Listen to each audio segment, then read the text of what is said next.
So, good morning, and great morning to you all. Guys, welcome to another fabulous episode, yes, of Exit Strategies Radio Show. Hey, I'm your host, Cohen J. Millett, broker and owner of Exit Realty Low Country Group in beautiful North Charleston, South Carolina, and also partner in Exit Realty New Horizons in Columbia, South Carolina. So, guys, look, I'm super excited. We're off to a fabulous new year. Yes, we are. And I'm super excited to be on this journey still with you. So, we have not forgotten what we've done in the year prior, and we are yet continuing and increasing our value to you in 24, because we are going to, as we are today, continue to bring you the best, the brightest, the most connected, the most knowledgeable people to serve you, to give you information, to inspire you and trustfully motivate you to do something that you have not yet done, but that thing that you wish to do. So, guys, today is no different. We have with us none other than James Brown. So hold on before you get up to get down. I want to make sure that you understand and know that James is the co-founder, yes, of Real Home Solutions. He's a realtor. That means he's part of my people. He's part of my tribe, y'all. I need y'all to hang in there. He's an investor, creative financing coach. Guys, he's the author of Hybrid Real Estate Investing, and he is also Kindred Spirit, host of the show This Month in Real Estate Investing. James, how you doing today? I'm doing great, man. I'm glad to be on and find a kindred spirit, like you said. Yeah, look here, you part of my tribe, man. When you got the realtor, I'm in. That's it for me. That's all I need.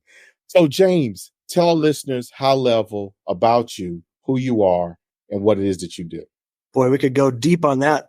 As far as finances and real estate, let me just give me my background. I was a graphic designer for 25 years, and I just wasn't getting where I needed to go. I had no retirement in my future. So I was like, I got to do something different. Got into real estate investing, started learning, spent a lot of time just figuring out all the different options and what was going to be a good fit for me. And so I got licensed to help facilitate deals and also connect with people like yourself. You're an agent. That's the high level. Okay. So tell me, James, so you got off into real estate investing. How long have you been investing and doing creative financing and things of that nature? Yeah. I guess it was about 2017 that I got it in my head. I got to do something. And I was going to just add real estate investing in, which was my plan all along.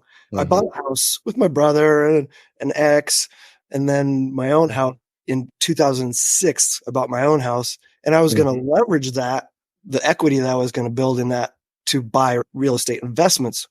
2006 was a bad time to buy and then have any equity built. So it took a while to come around to where I did have equity. So what I heard in that is you caught, figured out, or found out, because sometimes it is like boom, rock, drop right in your lap, if you will, of real estate is a long ball game. Now, sometimes we may have short gains, but it's a long ball game. Yep. So that's what I picked up and heard out of what you were talking about. You had this, like, I got to do something. Yeah. And real estate was attractive. I'm assuming probably because, we all look at the business and say it's very lucrative, and it can be, but it does require work, which we know. But what drew you to that being like absolutely it is the first thing? And then tell us about the deal that you did. Well, real estate specifically, because you've got control over what you're investing in, when to get in and out, and there may be a delay. It's not like just pull your stocks and you're off.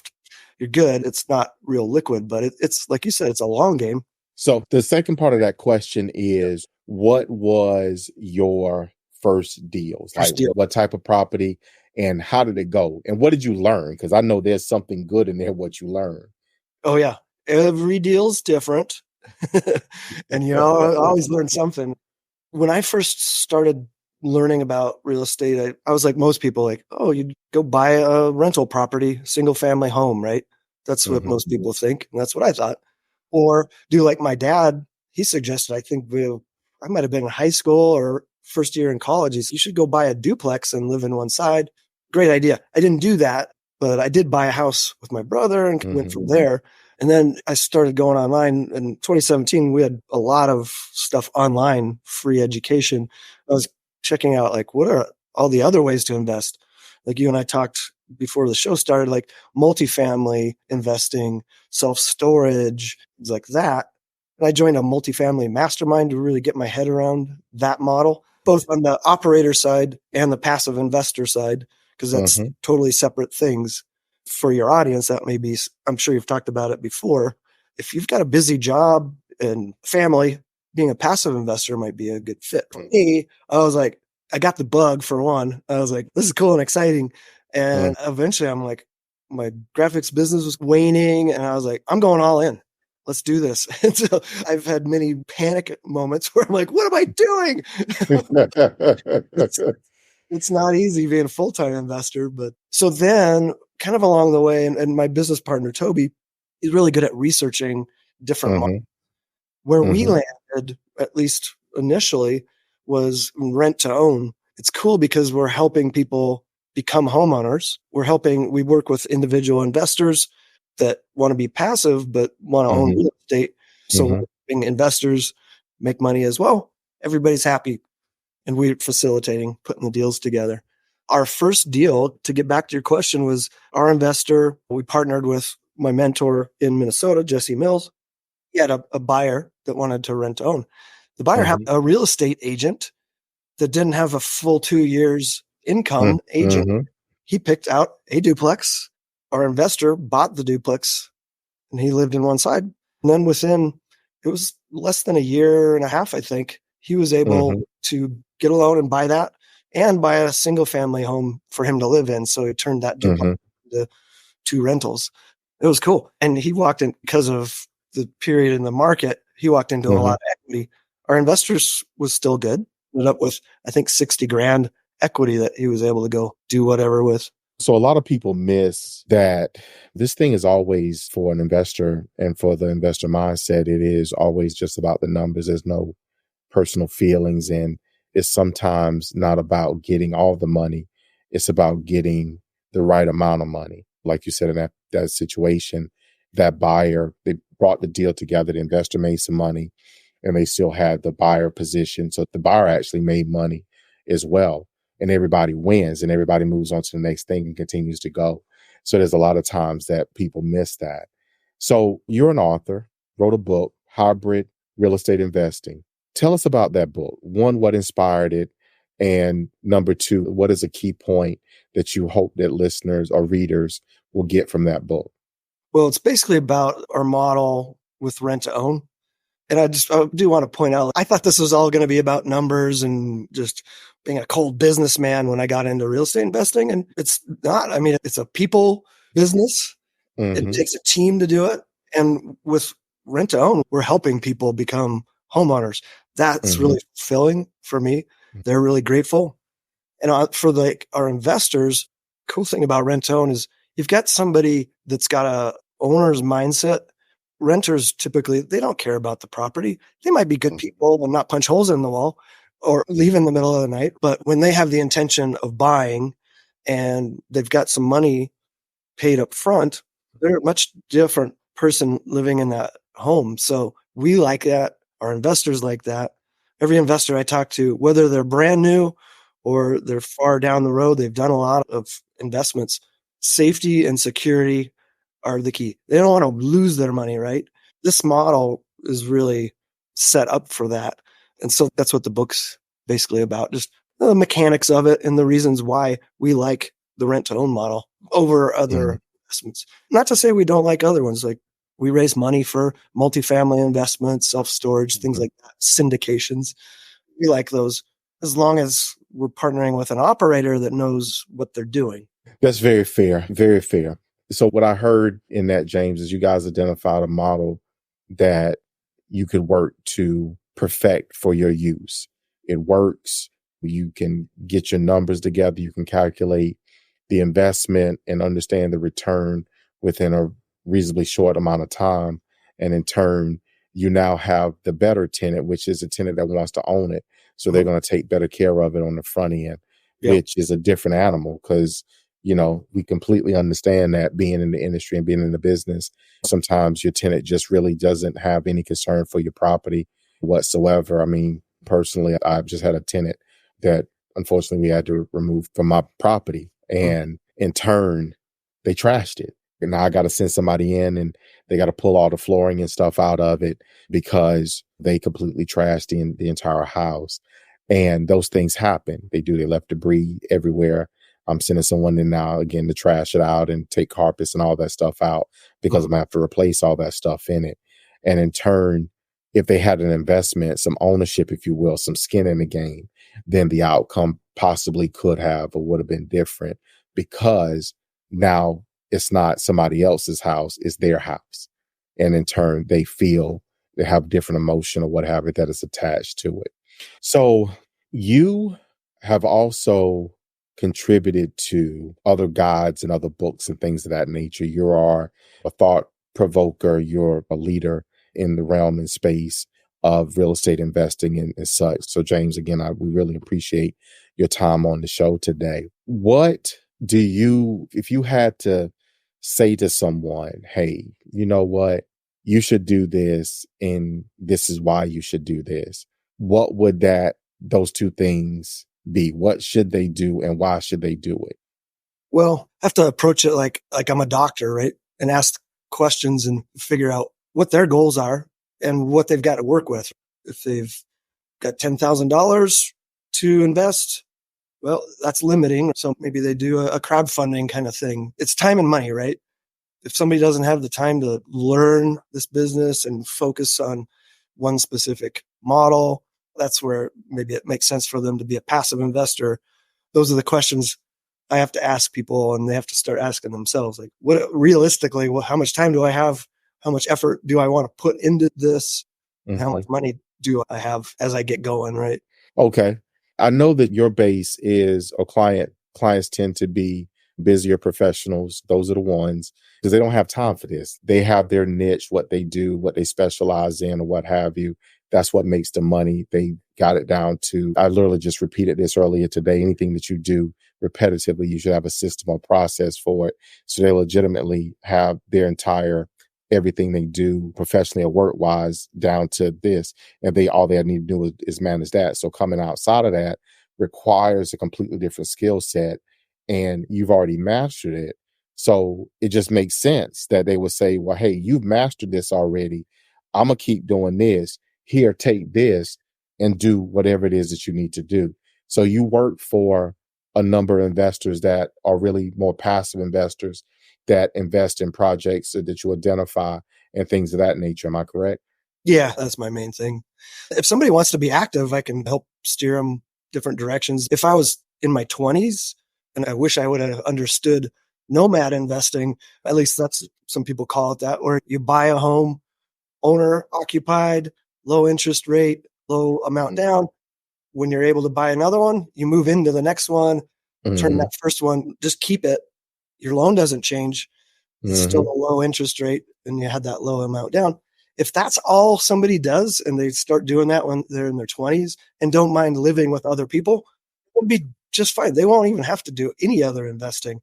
If that's all they do. That's a good model if you're younger and okay having roommates. But the sooner somebody gets going, that's somebody they're starting out. They're not going to be, say, an accredited investor that might be a good fit for working with us. It's interesting you even bring it up because I've had that conversation some months ago, actually. It was someone and we were going around and just the same thing. So I like that term. I've never heard that term before, nomad investor, but that is an option and you continue to go and grow, turning each home into a rental. But along the way, you have a roommate who's helping you pay the bills wherever you are. And so it's offsetting your expense to live, which allows you to continue to save and to continue to invest, and you just keep going. And one day you look up and you have a portfolio of 20, 30 or more houses because you just bought houses for years over year, et cetera. That's impressive. And then all that property is generating rental income. So you go to the next one, you do a long-term rental. Even if you did short-term renting, you do a rental for that unit and then move on and keep going to the next thing. And those simple hacks, oftentimes we miss. Real estate investing doesn't have to be the big investor going out and buying a bunch of apartment buildings or a bunch of single family or multifamily, whatever it is they're doing, and fixing and flipping them and all renting and all this stuff on a day to day. It's as simple as what we just talked about, starting with one, giving them a roommate, going from there to the next one, to the next one, to the next one, to the next one. And then you can accumulate the same in the same time period. It doesn't take that many rentals, especially once they're paid off, to be financially free. It's amazing. And it's not rocket science. So that's true. And it doesn't require brain surgery either. Sometimes people, you can reroute your mind. You can reroute your mindset, because that's really all this is. It's just a mindset to look to do something different than what you've always done. It's easy, or should be fairly easy, to reroute. So James, we're quickly getting to the end of today's show, and I don't want to let the opportunity pass for you to tell our listeners, hey, this is how you reach me. This is how you find me.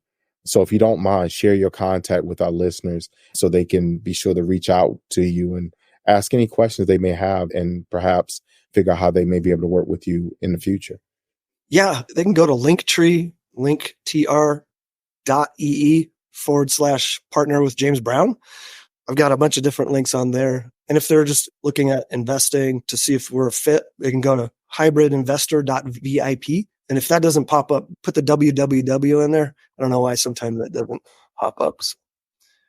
Good deal. Well, we will make sure that we share all this stuff with our listeners. And for our listeners, guys, please make sure that you go, if you missed that just then, please make sure you go to our social pages, and or make sure that you go to our website so that you can get that information, view this episode or listen to this episode again, and then connect with James. Matter of fact, let's say it the right way, James. Let's say partner with James Brown.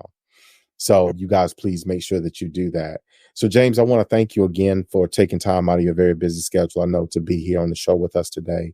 I really appreciate the effort. I really appreciate the insight and the information that you've shared with our listening audience. So if you don't mind, I tend to ask our guests this question. I call it my mic drop question.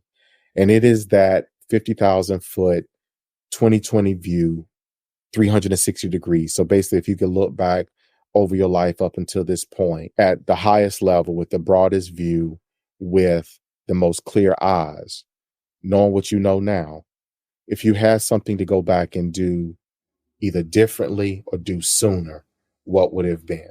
I would have bought an investment property way sooner. Like when my dad said, buy a duplex. I did buy a house with my brother, so that kind of got things started. But yeah, just get started. There's a lot of different ways. And there's people like you and I that can help people figure that out and overcome the uncertainty and the fear. Fear and having the right mindset to overcome that, those are key. Good deal. Well, James, look here, I appreciate that. I appreciate that insight, and I appreciate that share. For our listeners, guys, please do not let the words that James has given you today fall upon deaf ears. Please do not allow this quote unquote opportunity to pass you by. Please make sure that you reach out to him, but make sure that you do something. Make sure that you take this information today. Maybe it's confirmation for something that you've been thinking, believing, wishing, or hoping, or dreaming about. Maybe it's just the spark today that encourages you to do something different. Make it useful. Let's employ it. Let's put it to work, and let's make it do, quote unquote, what it does. All right. So James, again, I want to thank you from the bottom of my heart for being on the show, for being a part of the Exit Strategies Radio Show family. Again, I so appreciate your time. Right on. Thank you. So for our listeners, final time, y'all know how I do. Y'all know how I feel. Y'all know what I say. Y'all know I always put the two of those things together, and I say it to you this way. I tell you that I love you. That ain't changed. I tell you that I love you, and I mean it. I tell you that I love you because we're going to get it. I love you all. Let's make it great.